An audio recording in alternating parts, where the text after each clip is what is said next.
everyone, this is Shalu. Welcome to my channel where I post book related videos. 2020 was a great reading year for me. I read some amazing books, but I had my share of bad ones too. In today's video, I am going to share my disappointing reads of 2020 with you. So without further ado, let's get started. The first book is Menka's Choice by Kavita Kane. These days we find a lot of books on Hindu mythology, but most of them are written about important and strong characters. Not many books are written about lesser known characters, and that too female ones. We all would have heard about Apsaras, who distracted rishis from their meditation. But why they did so, how they felt, etc. has never been written about in any book. So when I saw this book's title and its cover, it immediately caught my attention. The book is about the Apsara Menka, who was born during the great churning of ocean by Devas and Asuras. Menka is blessed with immense beauty, immortality, and gets to live in heaven where everything is in abundance. The author narrates the various challenges faced by Menka during the various stages of her life. How she was used as a pawn by the king Indra in his deceitful schemes. How she had to sacrifice her lovers and daughters due to the restrictions posed on Apsaras. The problem with the book is that we get a very vague picture of Menka as a woman. There is not enough depth in her character.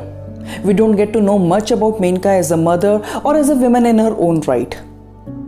Her story here is in connection with the men in her life, Indra, Vasu and Vishwamitra. It is so tiring to read dozens of pages dedicated to a romance, or rather lust. The book started off on a great premise, but it is a bit repetitive, slow and full of grammatical errors. Lengthy monologues kill the pace of the narrative.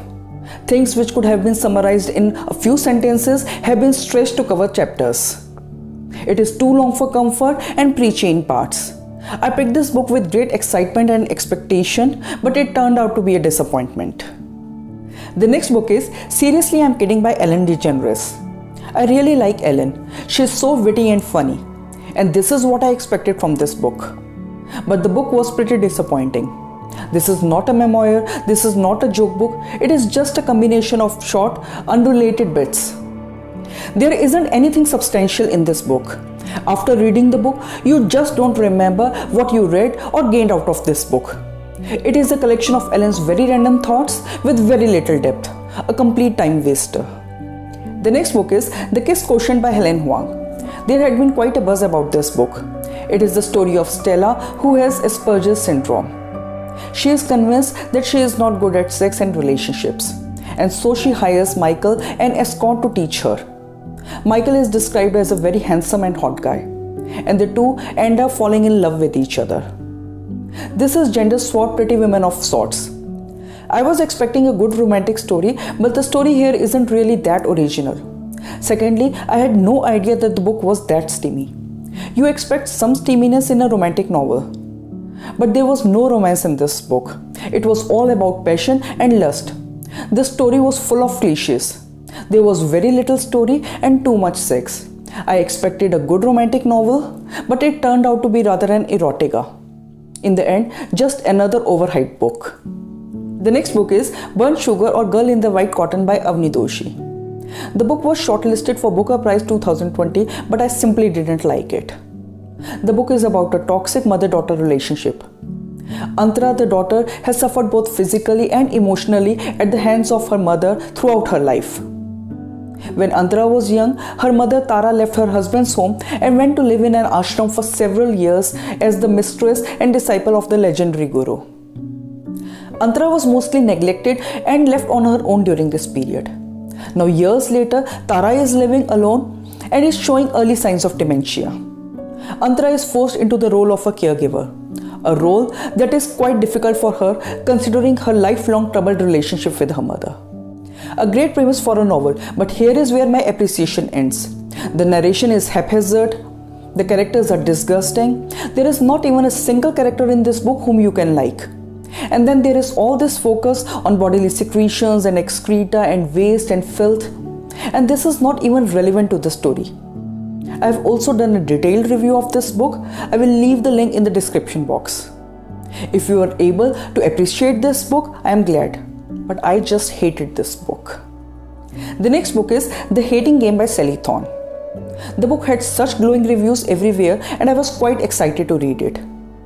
The book tells the story of Lucy and Josh, who are rivals at workplace. The story is basically about Lucy and Josh hating each other.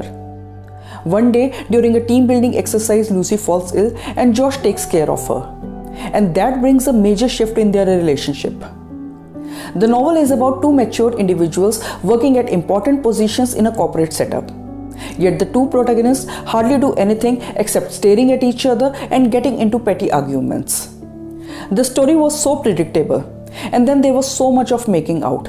The steamy scenes just seemed like page fillers in the absence of a story. The end was quick and rushed. I finished the book, but honestly it was a struggle. If you want to read a romance book, believe me, there are better ones. And the last book is Wedding Night by Sophie Kinsella. I know it's shocking, me disliking a Sophie Kinsella book. When I pick up a Sophie Kinsella book, I expect a fun, light-hearted read. But in this book, the story went a steady downhill path. The novel tells the story of two sisters, Lottie and Fliss. After breaking up with her boyfriend, Lottie meets an ex-boyfriend and marries him in haste. Fliss knows that this is one decision that Lottie will regret later. So to prevent further heartbreak, Fliss plans to sabotage her wedding night so that they are unable to consummate the marriage and it could be easily annulled. The whole plot is so ludicrous and annoying. Fliss trying to stop her wedding night and the manner in which she does it is so crude and embarrassing. I love Sophie Kinsella books, but this book was pretty disappointing. It lacks the usual fun and wit. It just doesn't hit the mark. So these were my disappointing reads of 2020. Have you read any of these books? If yes, do share your thoughts in the comment section. And if you have enjoyed this video, please like, comment and share. And if you want to see more bookish content like this, please subscribe to my channel and do hit the subscribe button so that you get notified every time I post a new video. Till my next video, bye and take care.